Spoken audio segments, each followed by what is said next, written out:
That's how I deal with it's humor. And then no mic, so this is off. Good. Okay. All right. Oh yeah, it looks good. The camera looks amazing. All right. So I haven't said this in a while, but hello YouTube. This is the Libros YouTube channel. For those that stumble across this video at some point, and for those that are here in real life, welcome all to the Libros.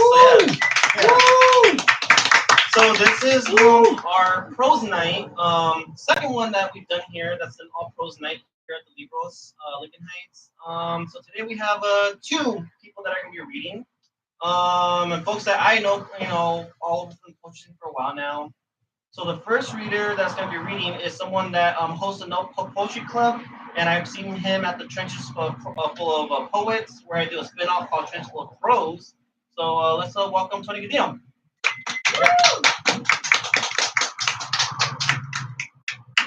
Thank you very much, Jesse. What's up, YouTube? I didn't know YouTube was going to be here. That's a big deal. Yeah. I'm honored. I would like to give a shout out to my grandkids who have watched this for 40 years and think, man, my grandpa was a weirdo. Anyway, here's a short story that I wrote, and here's all of it, the whole thing. It's called Leave Elegance to the Tailor. Am I loud enough? Do I need the microphone? I'm going to assume by your silence that you can't hear me. This story is called Leave Elegance to the Tailor. Green grass stretched up at different insects, at boots, at stiff brown slacks, at pistoled hips, at gurney wheels, at air, at sky. People came in and out of Bobby Gilmore's house for a while that day, walking all over the green grass. See, the reason they came was because of the bright red blood pouring out of Bobby Gilmore. He was shot. He pulled the trigger. This is the end of the story. Soon, they're going to go back to the beginning of the story, and when it's all over, you're going to have killed Bobby Gilmore. That is, if you choose to. And before we go back, I should remind you that none of this is factual. It's difficult to understand why people will look to facts for truth. You always do. It always seems so stupid to me. It is within fiction that you must search for answers, because it is only within fiction and not within fact that you're given the opportunity to participate. Anyway, let's kill Bobby Gilmore. Outside was all blue from the cold. The sun was falling behind the bare trees, and so Rosie Gale stood to her feet, walked to the wall between the kitchen and the living room, and pressed in the yellow dim. After a flicker or two, the light bulb lit up. Rosie Gale stood there a while and watched herself reflected in the dirty windows. She looked down at her hands. Come on. Hi, Rosie, it's me. I need you for a story. No, I don't like your stories. Please, Rosie. I don't like the way you use me, she said. Will you give me a chance before you decide? Rosie sighed and stepped forward toward the window. She pressed her ear up to the glass and listened to my plan. Sorry, but you can't hear this part. Just wait one moment, please. Wait a second. The narrator's talking to the lady. We'll figure it out. Okay. Sounds like he's the good guy, Rosie said. There are no good guys, Rosie. Sounds like I'm the bad guy. There are no bad guys. There's no solution. It's up to them. They decide everything. Fine. Rosie crossed the room to turn the TV on. Then she sat back down on her chair and saw that the president was on the news. He often was. Apparently some audio recording had surfaced in which he was discussing his habit of grabbing women by their... She changed the channel. Another news report. This time she saw that the man she'd grown up laughing with, loving, and watching on television had been sent to prison for over 60 counts of drugging, and she changed the channel. Another news report. Here, she saw Bobby's story and what he'd done. You see, a few years later, Rosie Gale left Bobby Gilmore. She'd had enough. She'd never caught him sleeping around. He was meticulous, a very careful monster. But it didn't matter. There wasn't any reason to catch somebody doing something you know they're doing. She'd taken it for years, and she'd had enough, so she left Bobby Gilmore to die alone like the bastard he was. She'd hated him the whole time since she left, and most of the time she was there, too. The hate she had for Bobby Gilmore was in her so deep that it may as well have been the thing that moved her arms and legs, the thing she ate, the thing she drank, the thing she showered in after every long, hard day. It was the thing she scooped into her coffee and the thing she shit into her toilet. She always knew he was a lying, cheating, manipulating, philandering, insatiable lecher. Now there was proof. It was on the news as plain as if it were a tornado. His picture above a ticker, listing all his accusers and accusations. Only there was no proof. Looking at the news, you'd assume he'd lose everything. With things like this, it's enough just to be accused, but he wasn't in jail. He was free to rebuild.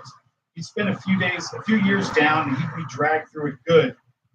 There was no doubting that, but he'd live. He'd land on his feet because he always did. He had something most people only see in movies. He had charm. He had sweat. There was something in his eyes.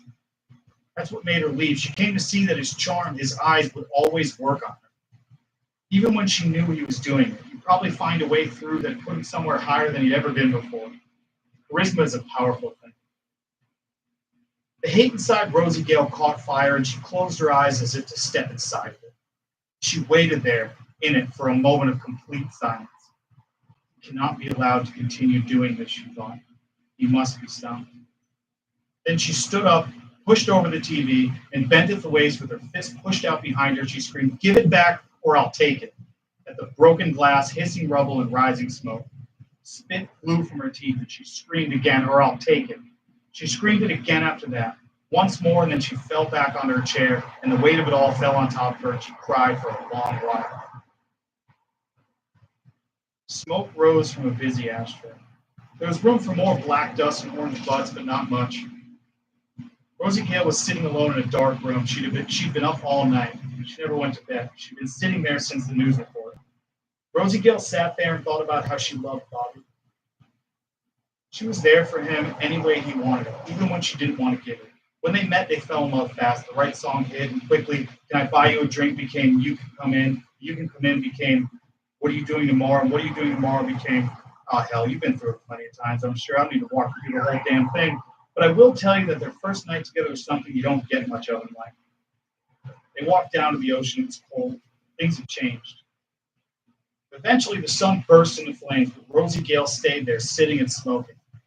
She was looking at a lockbox, holding the key in her fist. She was thinking about the gun inside the box. She was thinking about all those men and what she'd endured.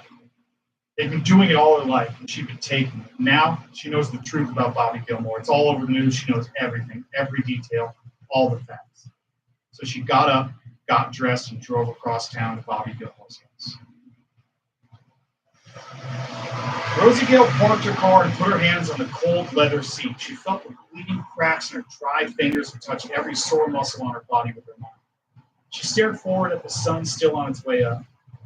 After a while, she grabbed her purse, threw her car door open, and walked across the front lawn to the house where she used to live.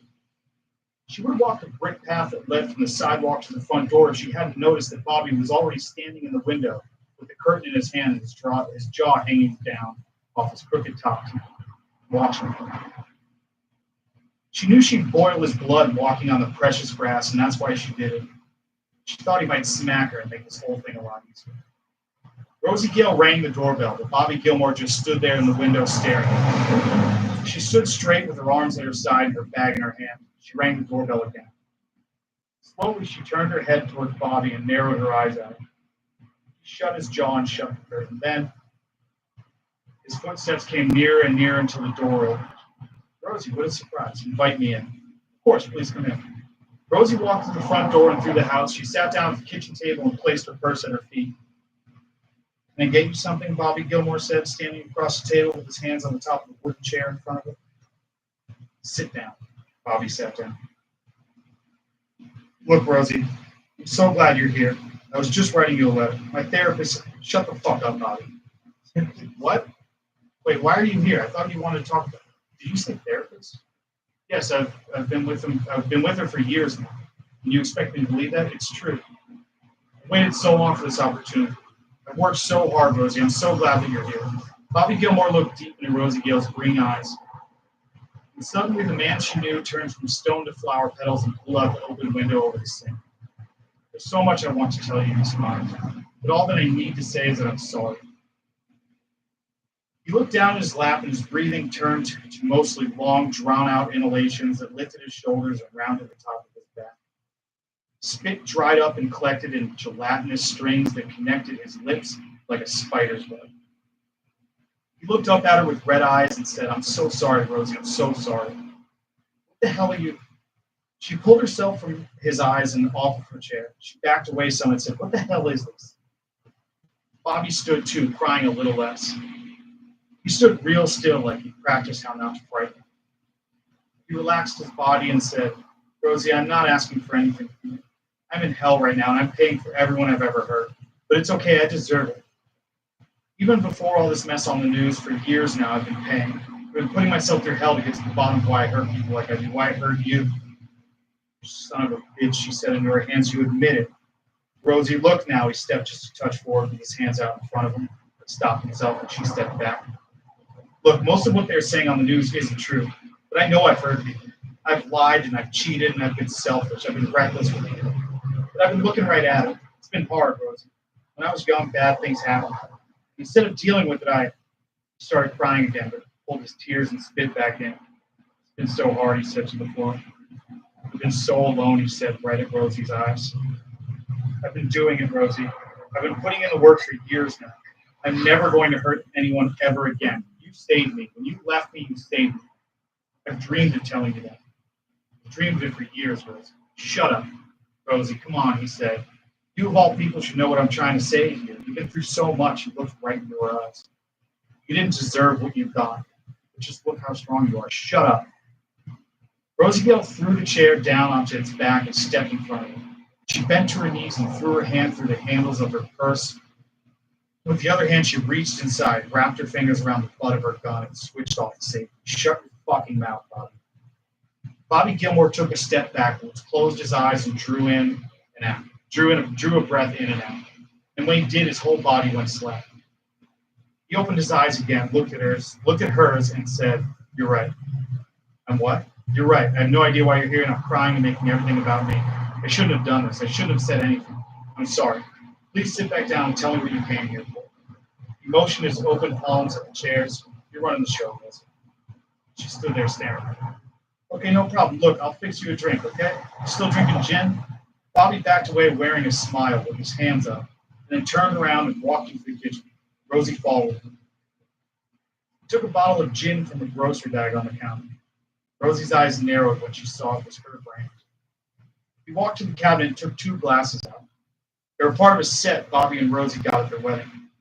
She stood in the doorway and watched him sniffing up the ends of his fry and dropping ice cubes of gin into their glasses. She stared at the crystal tumblers, and something inside her softened when she remembered the day that they got them. Damn it, I'm almost out of time. Okay, so he moved to the fridge and grabbed a bottle of seltzer, but when he was taking it out, he dropped it and it started flying along the floor like a punctured fire extinguisher. It was spinning and shooting soda out all over the place. Bobby Gilmore grabbed a towel from the sink and left on it. There must have been a few holes because this thing was spraying everywhere. Then Rosie Gale reached into her purse and walked forward. She stood above Bobby. Bobby was busy grabbing at the top to twist it off and stop it spraying, so he didn't see her behind him. Rosie pulled the gun out and pointed at the back of Bobby Gilmore's head. "Well, do you want me to do it? You have to say it. You have to say you want me to kill Bobby. I can't decide. You have to decide. I can't sit here and wait for you to decide. I have other stories I need to narrate. You have to decide right now. Do you want me to do it? Do you want me to kill him? Do you want me to kill Bobby Gilmore?" That's it.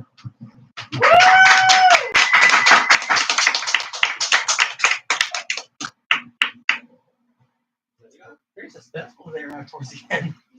I know. Yeah, very timely, and yeah, thanks. Thank you so much for that, Tony. Appreciate it. Thank you. So yeah, for those that don't know me, I do run a literary magazine called Mobile Data Mag on Substack and Systemic Dreaming on Threads. And Tony is one of the many folks that are on there. So yeah, so please check out his short story on there called "You Can't Burn Down Hell" if you want. Yeah. Up next, we have the author of 2 books. It Will Just Be Us and When the Night Bells Ring. I met this author at an event at Godino College because I was like a guest speaker with some other folks. And then I asked her if she wanted to feature for a reading series that I was doing at the time in Pasadena. And she said, yeah, she was down, and very grateful she did that. And then last year, when I decided to do a spin-off of Trench School of Poets called Trench School of Prose, she was one of the first features that decided to do that series. So yeah, very touched and grateful for that as well. And let's welcome Joe Kaplan. Yeah.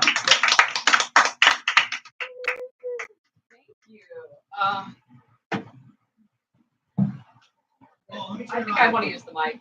It'll be better. Okay.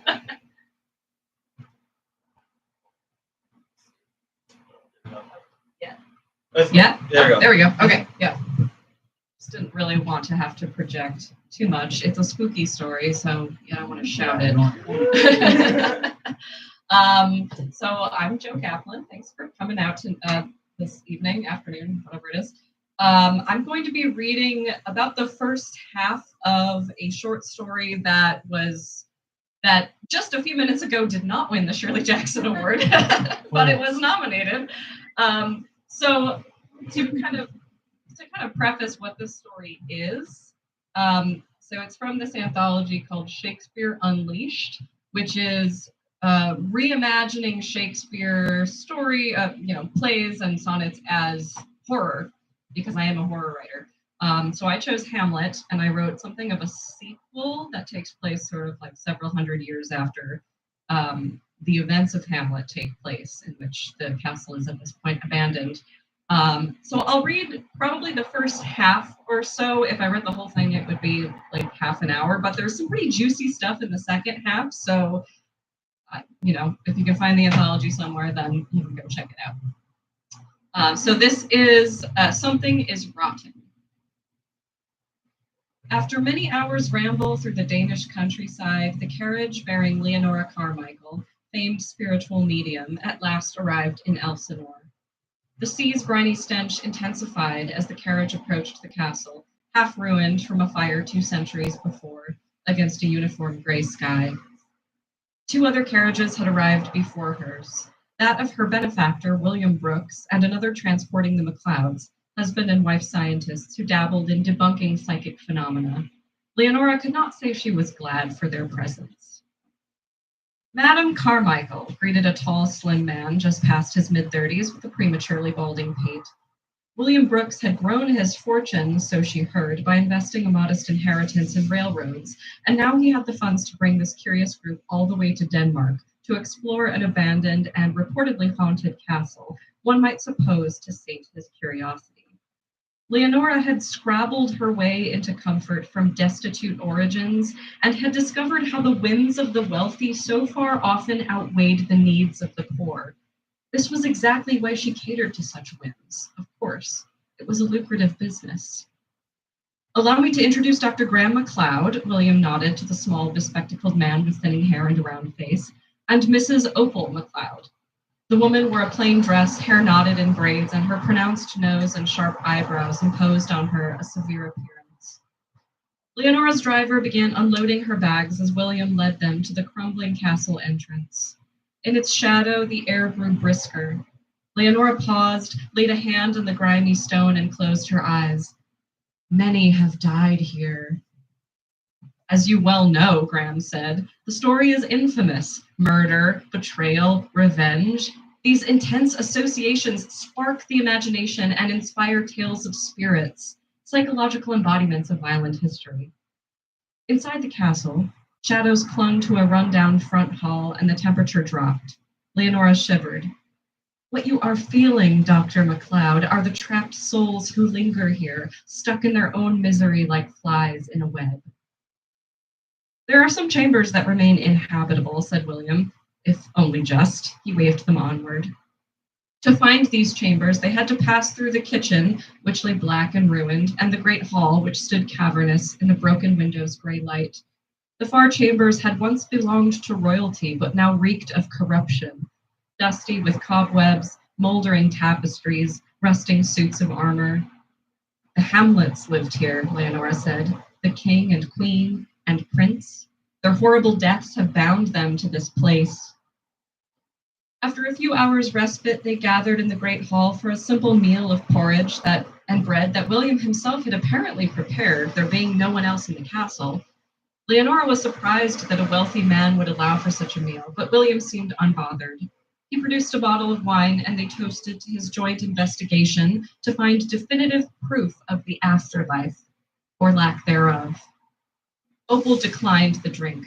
One must work with a clear head, she spoke like a teacher, if one wishes to produce credible work. Her husband mumbled his reluctant agreement. What do you plan to do once you have successfully disproven the spirit world? Write a paper or a book, perhaps? And which of your names shall appear on the cover?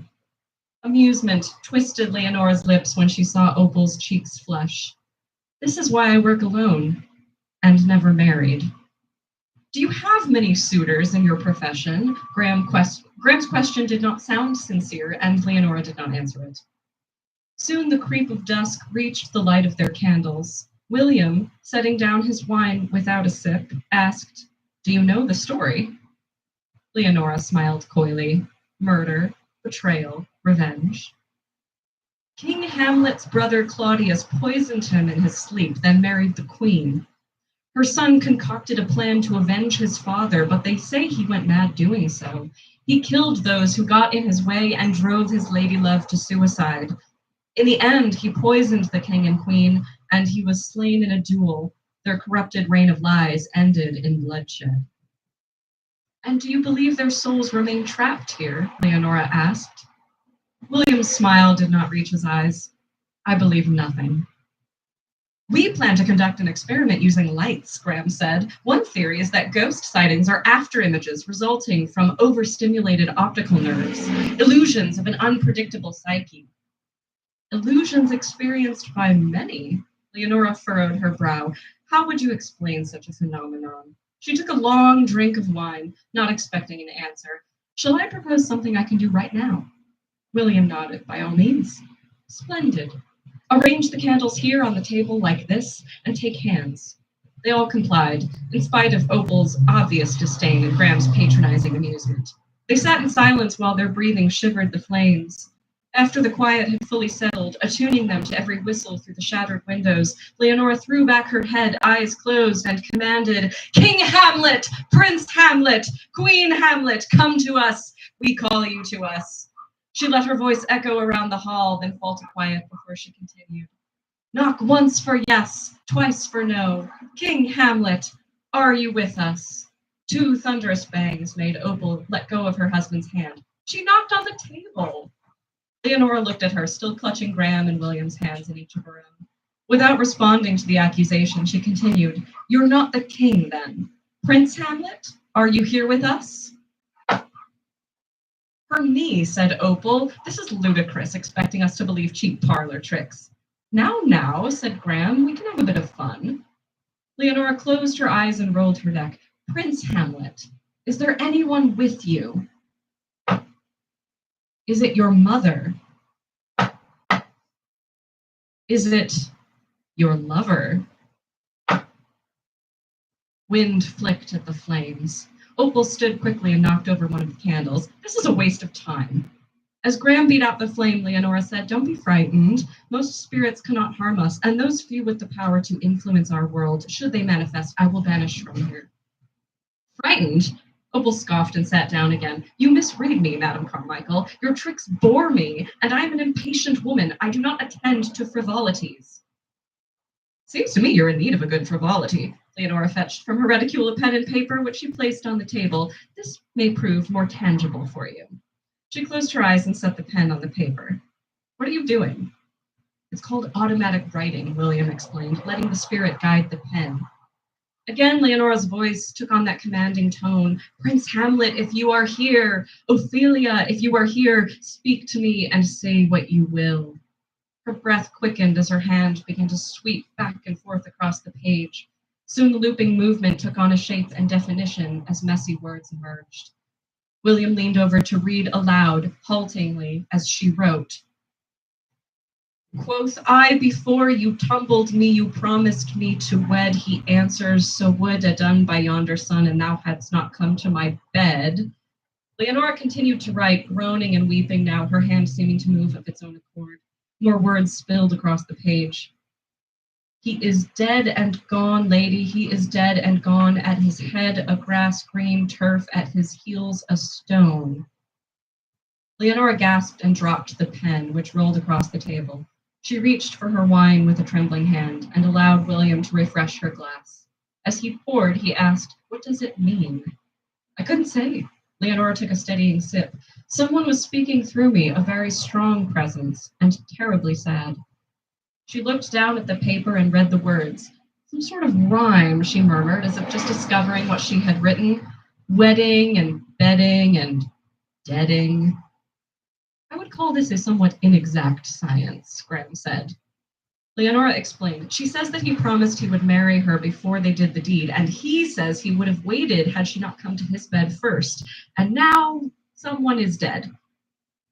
A gust of wind shrieked through the window, blustering into the hall, and blew their candles right out. Darkness spread with the smell of dissipating smoke. As William fumbled to relight the candles, the hall fell still, and they could hear the burbling of a nearby brook. William struck a match, but it didn't catch, and the darkness pressed in as another sound, high and musical, drifted from outside. A woman's voice.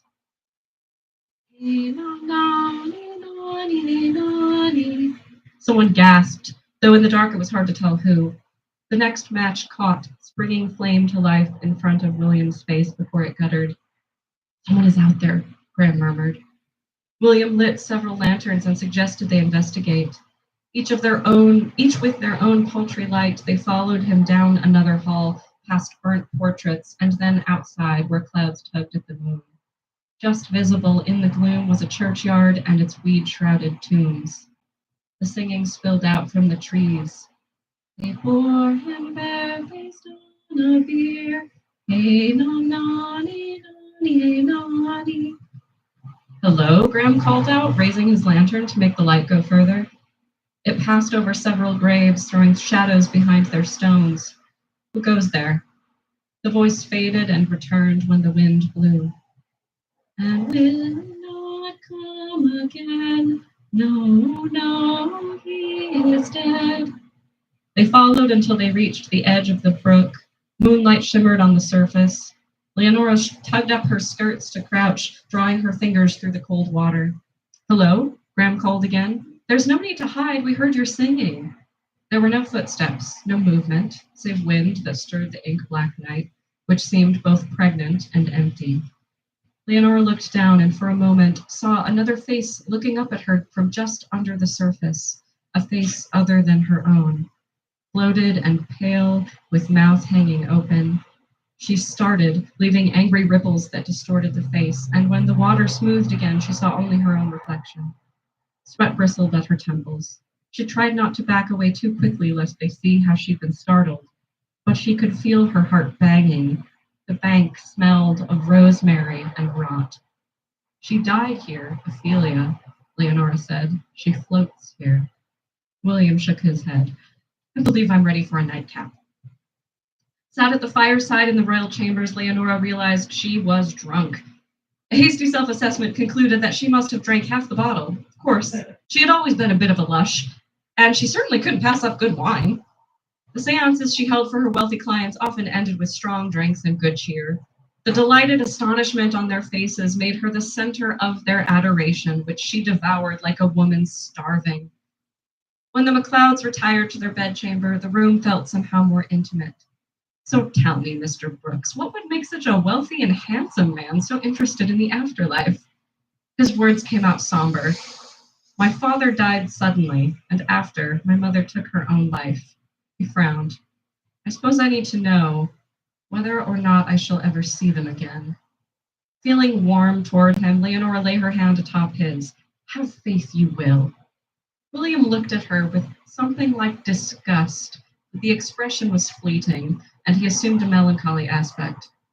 I thought to follow her, my mother. I did not, of course. Well, I'm glad for it. William appraised her ruefully and said, Are you? It seemed an age till dawn, whereupon Leonora found herself enthralled to a bout of morning fog, her head pounding and eyes bleary. A desperate dread, too, plagued her, for in all the seances she had held over the last 20 years, only one had yielded anything approaching a true ghost encounter, while the rest were, as Opal had called them, parlor tricks. But sometimes her intuition seemed so strong that she found she knew things without knowing why she knew them, and this made her a very talented psychic medium. After a seance at Inverness in Scotland, she'd seen the shadows of 3 witches lurking against the wall. They had followed her wherever she cast a light, and she'd smelled smoke, even where there was no fire. Like Elsinore, that too had been a place of death. They gathered to breakfast. William produced tea and bread with jam. Afterwards, Leonora returned to bed for a lie down while the others got on with their experiments. It was as if the castle's sickness had infected her, its dark blood spilling into her heart, saturated with the misery of all the lives lost within its walls. Even at midday, its corridors and chambers remained dim as dusk and blighted with a constant chill. The hollow whistle of wind against stone rose and fell in eerie symphony. The carriages were set to return for them in 6 days. That's all I have time for. But there's a lot of spooky and very disturbing stuff that comes after that, especially with regard to who the hell William Brooks actually is. Oh, yeah. Yeah, I'll use a mic. Why not? So yeah, in that one, in the beginning of the of your short story there, when you mentioned how like that the female character was saying that one shouldn't drink when they're working on like such serious work. It made me think about how like no wonder how some people say like la gente son pinches aburridos. You know what I mean? Yeah. And then two, I was gonna say was there anything else I was gonna say? Oh yeah. Well, thank you so much for reading. Thank you both of you for being here today. It was a nice event here. Yeah. And and hopefully we'll have more live streaming opportunities when we have a chance. Right now, what we're using here at the bookstore is the city's library's hotspot.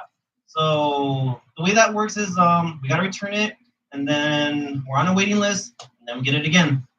So yeah. Well, have a good night, everyone. Thank you. Thank you, Jesse. See you next. Woo.